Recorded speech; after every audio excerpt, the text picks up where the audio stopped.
Welcome. We were mid conversation. Yes, we were.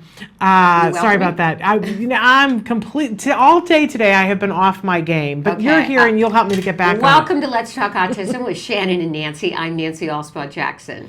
And I'm Shannon Penrod. Okay, well, are you on your game now? No, but I'll get that way. I'll get that way. I'll get my game on. All right, let's get started. Apparently, I've been saying our guest's name wrong all morning long. That's Stephanie Mines. Stephanie Mines. I've been saying Minor. Yes, I'm very excited to talk to Stephanie, Dr. Mines, because she really works in the area of trauma, and there are a lot of people dealing with trauma that are in the autism community. My family is one of them right now. I think we could. I think she's going to say this too. That pretty much everybody is. Yeah. That there's some sort of trauma that everybody's been through, and she talks about shock and trauma. And I'm really interested to hear what she has to say about that. Yeah, I have a lot of questions for her today, and I'm sure you do as well, Shannon. Absolutely. So let's get right to in the news. We have a great story which.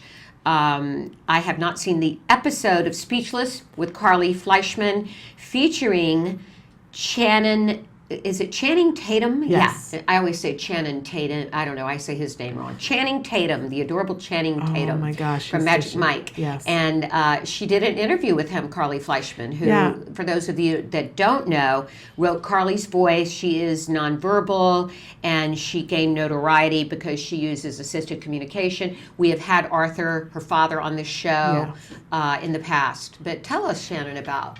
And the amazing, I love to tell Carly's story just a little bit about it, because for any family that's out there that they go, oh, well, my child is 10 and they're not speaking and I haven't been able to contact them.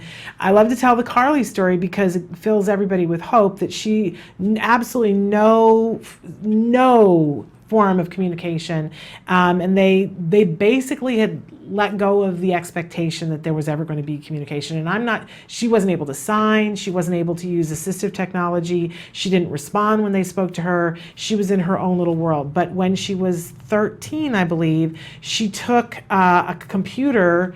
And keep in mind, she was in school all this time, but they didn't have any idea whether she knew the alphabet. And she took the computer from the caretaker and typed out, teeth hurt, please help me. And it changed everything in their family. They realized, okay, she can read, she can write, she can communicate, she can hear us. And Carly has written extensively about what it was like for her when it all sounded like gobbledygook to her, and then how it all kind of cohesed at a certain age, and she began to understand what people were saying. And I think it's really important for our families with nonverbal kids to read her story, to hear her viewpoint. It really will give a lot of nonverbal families hope. We tend to give up when we think we reached a certain milestone. And it's interesting, I did a post on Facebook today about hope, about our little Crescent, the boy from Uganda who was, being beaten to death in Uganda and all of that. And we Act Today made his life here in America possible. And hope is so important to hang on to. And this is a story. Carly is a story about hope for our nonverbal population. And so Carly is a young adult woman. I think she's 17 or 18 now at this point, and she's wanted to have her own talk show for a while. She's been on talk shows as a guest, and of course she comes with her assistive technology. But she finally has her own talk show. It's called Speechless with Carly Fleischman. What a great name. I know. And her first guest, hit it out of the park, Carly, seriously, Channing Tatum, and it is the best thing ever, ever, ever, ever. And I don't want to undersell it. It's better than butter pecan ice cream. If you haven't seen it, it's on the Mighty, featured right now. You must go and see it. Better than Rocky Road ice cream?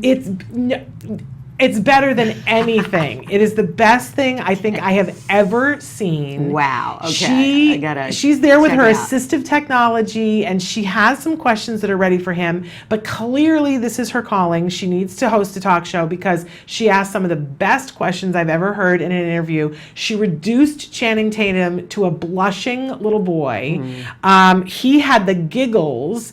I don't want to spoil it for you. I want you to go and watch it. But there's lots of back and forth. Some some of it, obviously she had some questions ready beforehand to go, but then he responds and then she has follow-up and she stops and she types it and he hangs with her. So people should go to Speechless with Carly Fleischman. Google that. And you can go to The Mighty. It's right there on The Mighty, right? Okay. So if you go to themighty.com, we love The Mighty. Check out some of the other videos that are there as well. But and then I will say this too. There's a moment when Channing Tatum decides to ask her a question, and it had me on the floor because he said to her, because I think she's at an age where she's beginning to think about being able to go out and have an adult beverage. So he said to her, okay, if you had your choice of somebody you could go have a drink with, would you pick Dr. Temple Grandin or President Obama? And I'm not going to tell you what she responded, but you'll have to watch the video to see. But I thought, what an amazing question. The two of them together were so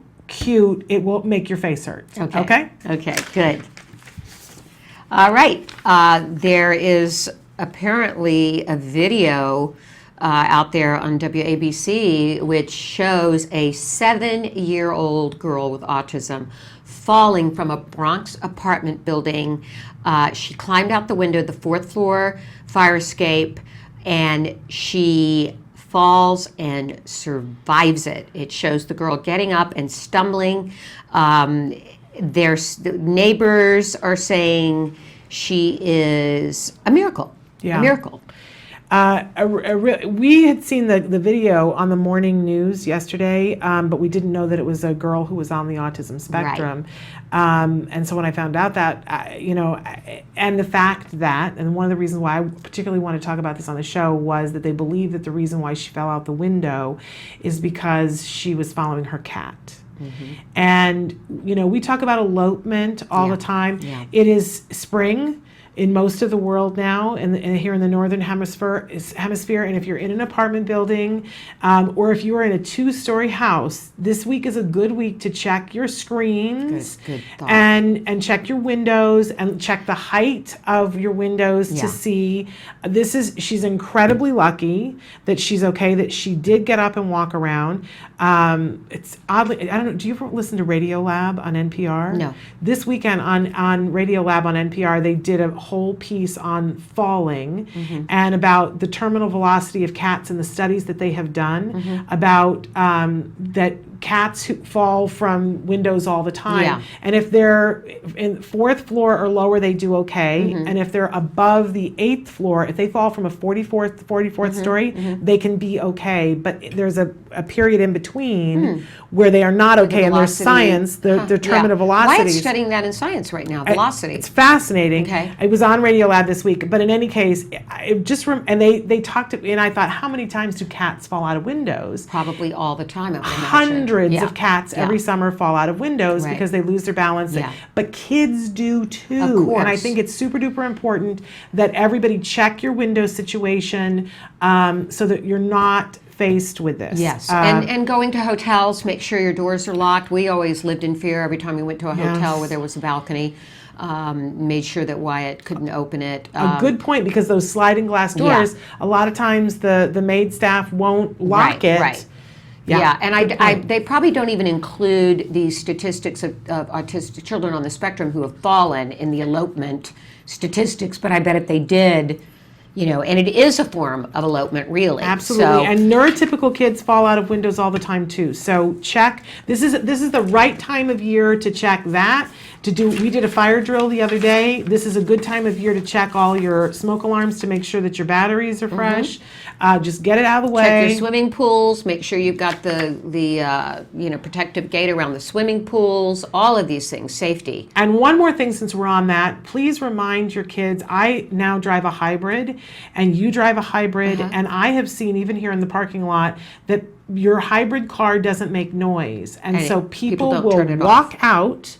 Well, there's that too, but people will walk out, and I've had to warn Jem twice now about if he doesn't hear the car, we have to remind people that you have to look. Don't use your ear sense, use your eye sense, because the hybrids are very quiet. But good point. But also there was a woman who last week, as you said, remember to turn your hybrids off. Yes, I've done that. There was a woman last week who her and her child were almost asphyxiated because she parked her car in the garage. And I talked to my husband. husband about it, and 2 nights later, he came to me in the morning. He was like, something's going on with your car. I left it running all night long in the driveway because I thought I'd turned it off. Yeah. I did not. Things to check. We're always in such a rush. I'm very guilty of that. Okay, Shannon, this study is really interesting out of Science Daily. Children with autism learn new words much like others do, study finds. And I was actually hoping you could illuminate some of this about this gaze, following someone's gaze. Yeah. A new study has found that children with autism are capable of learning new words in the same way any child would by following someone's gaze as they name an object. They just take longer to pick up the skill. But I wanted to ask you, because I wasn't sure whether it meant when it's following someone's gaze, like, are we saying pick up the sign? Are we literally moving our head and looking at it, or are we just shifting our eyes? It could be either or both. There's something that we talk about all the time that's joint attention. Right. So, and I see this, I watch this as Disneyland all the time, that I will be on the tram and I start to really notice it because there'll be a mom with their young, 1.5-year-old, 2-year-old with them on the tram. And the mom will go, oh, look, it's Mickey Mouse. And then the mom turns and looks at the child. Now the child looks at the mom. In the neurotypical world, the child looks at the mom, and now the child looks to where the mom was looking, and they create this triangle of attention. And that is the beginning of almost every skill that we build on later on. Okay. That's the beginning of conversation, even though, the child isn't saying anything. That's the beginning of social interaction. That's the beginning of caring about what other people think about. Because not only is the child learning, mom's excitement and the word, but they're picking up on what their emotional thing is. So if the mom goes, oh, look, it's a dog with fangs. Yay! Yeah. The child learns not to be afraid of a dog with fangs. Right. But if the mom goes, oh, it's a snake, the child learns to be afraid of a snake. Okay. So they're learning through observation. So what this study is really saying is that, for years people have argued about, will kids with autism learn in this same way because they don't have the joint attention? And ABA teaches the joint attention and teaches this way. Other things seek to do it in a different way. But what this study shows is if we just give them more opportunity, they will get it in the same way. It goes back to what we've always said. So you could do it. So let's break it down to how our viewers could maybe practice this with their kids. Well, it means that just like you would with a neurotypical developing child, you want to be constantly verbalizing what you're seeing and noticing so that, and I think that we tend to, when our child doesn't respond, we don't do it as much. We need to have the opposite reaction. So I remember when Jem was little and I would say, look at the lion, and he wouldn't do anything. So I would do it less often, I really believe. And we need to instead do the exact opposite. So be pointing out things to your child. Look at something and say what it is, and then look at your child and show whatever the emotion is, and then go back to looking at it. You can look at something and then point to it and go, look, it's this. Do we need to get their acknowledgement that they've seen it? Because I notice a lot of times with Wyatt, I'll say, do this or look at this, and he won't do it the first time, and then I'll say, no, Wyatt, look at it. Yes, and this study shows that is really effective at getting to it quicker. That we'll see a lot of times the therapists will say, look at me, or sometimes therapists in the very beginning will point to their mouth when they're talking so that the child's eye is drawn there. I would say too, we haven't heard from the Gemini people, but I'm sure that the Gemini people are going to be all over this as well. That's a learning program that focuses on the mouth and shows them a close-up of the mouth when somebody is saying something. I think this is just further evidence that that's a good idea too. Because it forces the child to look at the mouth. And that might be why we're seeing that the studies that are coming in on Gemini show that it's really helping a lot of kids that are having a hard time learning to speak. So, but we can all be doing this. We can point to our mouths. We can say, look at me. We want to be careful that sometimes in the beginning, we and therapists will actually take the child's head and gently move it to look at us. You want to be careful about overusing that. Only do that in the very beginning and sometimes Wyatt will say, I don't want to look at your eyes. Well, and they don't have to look at the eyes. This is showing that if they just are aware of, but they I don't think we know yet whether it's them looking at the mouth or the eyes or the whole face, but so it doesn't have to be the eyes. I mean, one of the things that somebody told Jem at some point was, if you don't want to look at their eyes, look at them right here, and they'll think you're looking them in the eye. Okay. But this is how typically developing kids learn language, and how wonderful that we have another piece of evidence that just shows what I think those of us who embrace ABA, our kids can do the same things, but they have to be given so many more opportunities. Yes. And that we don't give up. Right. Hope. Good point. Thanks for that lesson from and our viewers. Okay, and I do want to say we did have our 6th annual One Hope Act Today for Military Families Runnin Festival in San Diego on Saturday. Gosh, was it Saturday? I know, it seems like it was at least a week ago. And it was spectacular. It was really wonderful. Thank you for being there. I ran with your son. We did the 5K. That was so fun. Thank you we for going with him. walked, mostly speed walking, and with my friend Becca Smith, and it was just fun to be with Jem. And he loved it, by the way. It was fantastic. And Wyatt did the fun run. He took the easy way out. And I have video of him dancing that I have to share with you. He was cutting a rug. It was wonderful. While you guys still hadn't come off the course, he was at the finish line and he started to do a jig, and I was like, wait a second, I've got to get my phone out. We have to record that. All right. Love it. Okay, well, I just want to thank all the sponsors. You've seen the video. I particularly want to thank One Hope Wine, who we had on the show a couple of weeks ago. They're so socially conscious. They're one of these social entrepreneur businesses that is so great. Center for Autism and Related Disorder, you kicked it. You killed it. They raised over $20,000, and Team CEO, which is led by our board member Jay O'Connor and his amazing wife Jen, they were the top fundraisers. It was quite an event. Our military families, our autism families, we're looking forward to the 7th next year. It was really fun. Really fun. So thank you for all your support, everybody out there. It was fabulous, and thank you and thank Amy, the two of you the together. Amazing Amy Zhang.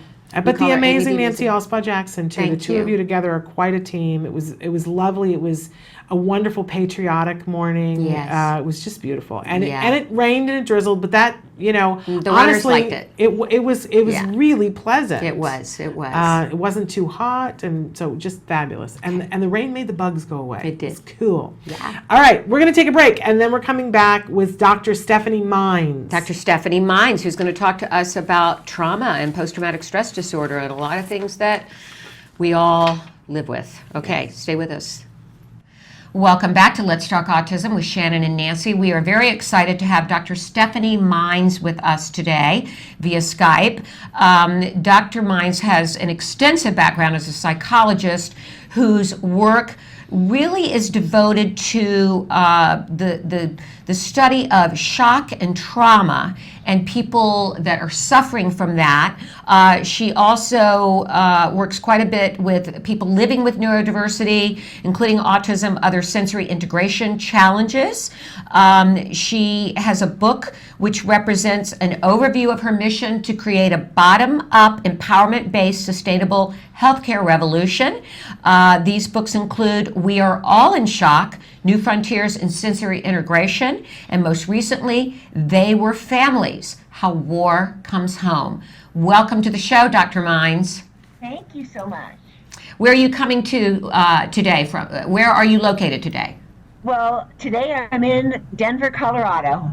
Okay, Wonderful. Denver, Colorado. Well, we want to get right into this subject of trauma.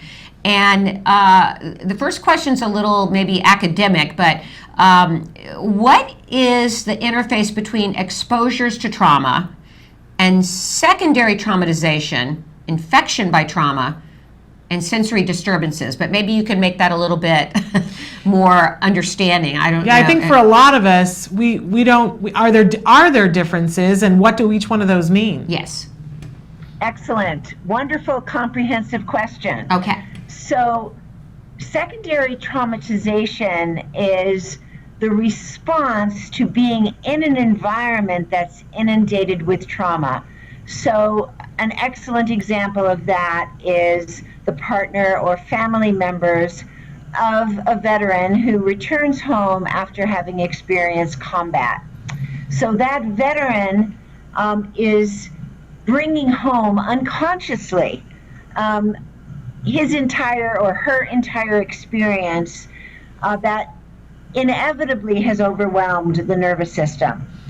That veteran may not be able to address that directly. That veteran absolutely needs support and assistance in understanding the way his or her nervous system is carrying the residue of those experiences. But until that comprehensive understanding is available so that the veteran can himself or herself protect the family is in the exposures of that spoken and usually unspoken toxic experience of trauma and shock. I want to say here, before I go any further, that this is not the fault of the veteran. It is really the fault of a larger system and a larger culture that does not provide the absolutely essential transitional facilities and transitional care that our veterans deserve and deeply and profoundly need and have needed for a very long time.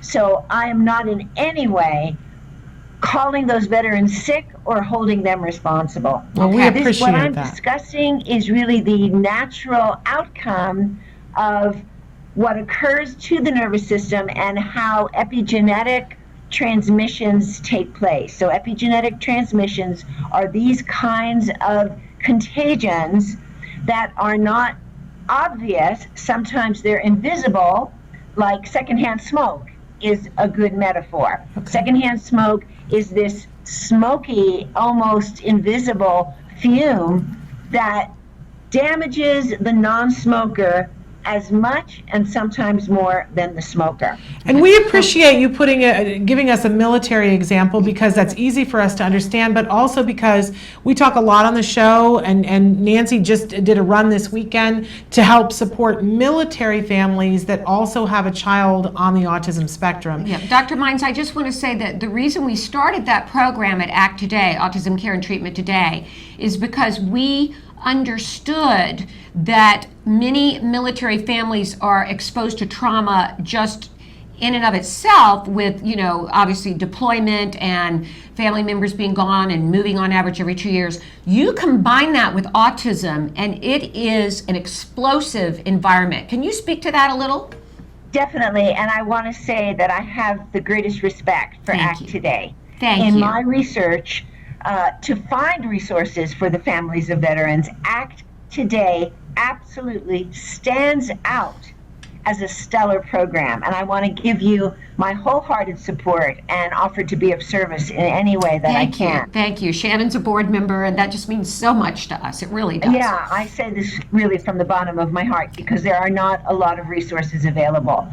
So that correlation between secondary traumatization and autism and other sensory disturbances comes directly from those conditions that you mentioned, multiple deployments, but especially from the fact that emotional numbing is so integral to the coping mechanism, the compensatory coping mechanisms that veterans employ in order to survive the incredible burden on their nervous system. I want to insert here that in my book, They Were Families, I provide an optimum transitional facility design that I co-created with my colleague and dear friend, Cindy Collins-Clark. We co-founded Veterans Families United, and we developed the Rest House design, which is a transitional facility that includes resources for children, including children with sensory needs. It doesn't exist, but we have not given up the vision. Okay. So emotional numbing works very much in line with a wonderful research study that was done in the 1970s by the brilliant Dr. Ed Tronick. He's well known for his still face research. So this is research with parents who, as a result of drug use, had flat affect or conveyed none of the interactive dynamic, the synchronous, playful, interactive dynamic that children rely on neurologically for the development of their neurological structures. So that highly interactive brain-to-brain relational dynamic literally builds the brains of children. When that interactive dynamic is absent, and instead the child faces a flat affect, and in many cases, another parent who is overwhelmed by that flat affect and by the need for the partner to make up for the missing interactive components of their veteran partner, then that child, without the resources to either understand or have other playful synchronous exchanges, begins to shut down neurologically and revert to compensatory mechanisms that resemble autism and sensory integration. Sometimes those diagnoses are the best we can do because the responses may not fully fit those guidelines. But that child is forced to compensate when he or she cannot receive the stimulation, the limbic stimulation, which I talk about in depth in my book, New Frontiers in Sensory Integration. This is not a sentence. This is not the only byproduct. So I offer alternative scenarios that are not difficult to arrange in both of my books, New Frontiers in Sensory Integration and They Were Families. Okay, we're gonna. So in both books, I reach out to families to give them other options. Okay, great. And we want to talk about some of those options briefly, but we don't want to ignore just families with dealing with autism in general. Clearly, the diagnosis, when a family finds out their child has autism, and we read so much about the effect of this, the trauma on the family. Oh, there have been studies that have shown that it's akin to somebody coming back from war and it's post-traumatic stress syndrome. Yes, exactly. So, Dr. Mines, how can caregivers at home prepare themselves? How can they deal with this trauma? Okay, they've gotten the diagnosis. Maybe one of the parents is in denial. That can result in marital strife. All kinds of things are going on, and the child picks up on this stress. What can the family do? The key word is the word you just said, prepare. So there's no question that there needs to be preparation and education on the part of whoever in the family is capable of doing that. That person becomes what I call the caregiver steward, and that person is an incredible contribution, whether it's a partner, a grandparent, an uncle, an aunt. I give case studies in both my books in which family members step in to do the preparatory education. The thing I want to emphasize is that this is doable. I would even say it's fun. It does require education. It does require some research. But I have made it my responsibility to put all of that education and all of that research into user-friendly language. And I provide that education in both of these books.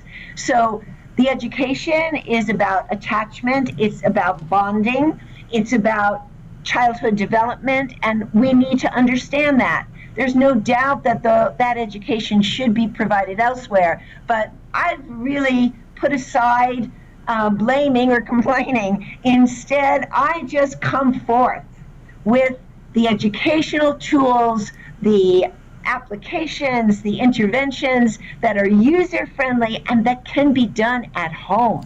Great. So and Dr. Mines, let's talk about where they can get the books, because you keep referencing your books. Let's talk about where they can get them. Definitely. The books are both published by New Forums Press, so that's New Forums, and anyone can order directly from the publisher. They can also order from Amazon, and you can also go to your local bookstore and request that bookstore order these books. New Frontiers in Sensory Integration, and They Were Families, How War Comes Home, published by New Forums Press. Okay, I'm going to ask you something from my perspective right now. I revealed to you before we had you on that my husband passed away from terminal cancer 3 months ago. He struggled with that off and on for 22 years, and I have a child with autism. It's been a lot of stress and trauma in my family and in my life. There are mornings I wake up feeling literally frozen. The grief counselor that I'm working with says this is a very common reaction to trauma, post-traumatic stress disorder. For those of us, you're encouraging us to get your book. I know your book has tools, but if we're at the point where literally we're frozen with feeling overwhelmed and how can I handle this, what's the first step out of this? Well, if I were your therapist, if I were working with you directly, I would focus very much on you because I know you are the key to your son's healing. And I would begin really with working with that frozen response. So that frozen response that you're having, which your therapist is absolutely right, it's a very natural response to the grieving process. That is a parasympathetic nervous system response. So that means that the sympathetic, more active responses are, you might say, braked, as if you were driving a car and you put on the brake and you're keeping your foot on the brake because you're afraid to move forward. So I would work with that directly. And one of the things I would do, because I bring into all of my books and all of my work with communities and individuals, I bring in the use of energy medicine applications. Very simple, very benevolent, benign, kind applications that one can do for oneself that begin to shift the nervous system in whatever way it is stuck. So your nervous system is stuck with the brake on. So we want to gently, gradually take your foot off the brake so that you can move forward. So I would probably begin with the simplest and most powerful energy medicine application, which is, I'm going to demonstrate it for you, and you'll know it. You'll recognize it. This is the prayer posture. You bring your hands together as you would in prayer. But this is actually based on the Japanese energy medicine system that I teach, which requires you to also press the palms of all those fingers together and even create a slight pressure at the center. So this position that we use in prayer that is so familiar to us also brings us into alignment energetically. So we are encompassed by bioelectrical fields that circulate up the back and down the front of the body. When we put the brake on, because our nervous system is frozen in fear, that fluidity of energetic movement stops. It's stuck somewhere. Unfortunately, what that also breaks is our alignment with the divine, our alignment with a larger energy field that really supports us in moving forward in the appropriate rhythms that match what we can tolerate, and in your case will also match what your son needs. And you trust that, because once the natural fluidity of your nervous system engages, you will be able to respond appropriately to yourself and also to your son. Okay, because so that connection is there. It's just frozen. Right. So you start with the caregiver, and you start Yes. with, and it goes from there. But Shannon, you had some questions about, this is obviously not, you don't have to have a death in the family. You don't have to have that kind of trauma, the trauma of having a child with autism. I think for everybody who's gone through the diagnosis, there's a little bit of what you define as shock. because it's a bit of trauma, and that there's a little bit of paralysis with everyone. But eventually people get moving. Right. Usually, not always, it's the mom who moves first, and the mom moves into high action. We're going to do everything that we can. A lot of times the dads are a little bit slower figuring out what they're going to do. But what we see is the moms start moving as fast as they can, but then they hit a wall, they hit burnout. Yes. Because they've been throwing every bit of spaghetti at the wall. And then when they're at that point, they're exhausted, they're still in the shock and the trauma, and they're completely burnt out, and they don't know how to help themselves. What do you suggest for them? Well, I think what you've described, I've seen it so many times, and I'm so grateful to you for bringing it up and spelling it out this way. So I do think it is important for those who are in the caregiver role to understand the nature of the nervous system and why it responds the way it does. So that mom who engages and moves at high speed, she's doing the opposite of what Nancy was just describing. She is in sympathetic activation. So let me just side note here the differentiation between shock and trauma. So trauma is an event that is disturbing but does not overwhelm every aspect of the nervous system. Shock overwhelms every aspect of the nervous system. Trauma is if your electricity goes out in your apartment. Shock is when electricity goes out in your town. That's the difference. The resources seem much less accessible. In fact, they seem impossible to access.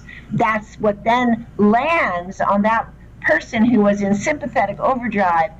That lands on that person's nervous system in the burnout phase. So to back up, before that overdrive ensues, it's really important for caregivers to recognize how important they are and to respect and honor the remarkable service that they can provide. And in my book, There Were Families, I have this wonderful caregivers creed that I love repeating. It's rather lengthy, so I'm not going to do it here, but the condensed version basically is the caregiver gives a service that no one and nothing else can give. No machine, no pharmaceutical, no external agency can provide the loving presence and contact that the caregiver does. So the caregiver has to back off of the sympathetic overdrive. They have to recognize it. That's where education and preparation are crucial. You have to recognize it and stop and just appreciate so much what it is that you contribute, and know that as long as you take care of yourself, that you are doing the best you possibly can for your autistic child. Okay, so it all goes. It all goes back to honoring ourselves, taking care of ourselves. Take your oxygen first, as our friend Lisa Gibbons says. Very, very important. And how can caregivers, and we got to make this answer very short, we got to go soon. Okay. How can caregivers avoid turning to things to numb their pain, like alcohol, food, shopping, which is so common? What are some simple ways, if you can, Dr. Mines, that parents can do that? Well, that has to be named as a compensatory satisfaction. So it is the necessity of the caregiver to recognize that impulse and give themselves what will really satisfy them. They're looking for recognition. They have to recognize themselves, get a massage, go for a walk in nature, have a lovely lunch with a dear friend, have an aromatherapy treatment, do what really satisfies you, what you really need, and don't get into a knee-jerk addictive response that doesn't satisfy you and will never satisfy you. Okay, yeah, because you're just numbing and it's not going to do you any good. You got to walk that path, whether you want to walk it or not, right, Shannon? Absolutely. So let's talk again about where people can find your books. The books are available through my publisher, New Forums Press. They're also available through any of the venues, such as Amazon, where you buy your books. They can also be purchased directly at any bookstore by requesting them if the books are not already in stock. Okay. Wonderful. All right. And we should say again that the books are We Are All in Shock, New Frontiers in Sensory Integration, and the new book, which is They Were Families, How War Comes Home. Yes. Well, thank you so much for joining us, Dr. Mines. We really appreciate your insight, and we want to encourage all of our viewers who feel like they are experiencing these things to check the books out. Thank you so much. All right. Thanks for being with us. Bye-bye. Bye. Wonderful. So, yeah. And I think we're all in a bit of shock, and I think we've all been through some trauma. I know you and I have shared many of our experiences. You've certainly been in that place. Absolutely. And I find too, and one of the things that I recognized in her book is that sometimes you have something happen and you think, okay, I've taken care of that. I put that behind me. And then some little thing happens. They call that triggers. Exactly. It triggers the whole thing and you're back. I mean, there was a period of time when I couldn't drive. Yeah. I could not drive anywhere. Mm-hmm. Now I'm road warrior who drives so far every day to get to work. But there was a period of time when I thought I was never going to drive again because something had happened. I thought I dealt with it, thought I had, right. And then something else happened, and that was it. Well, that's that frozen thing that happens, and it can hit us at any time. And I understand those triggers because 3 months out of losing my husband, I mean, triggers are everywhere. And of course, I have his pictures all over the house. And then Wyatt's trauma in dealing with it. It's a very complex situation.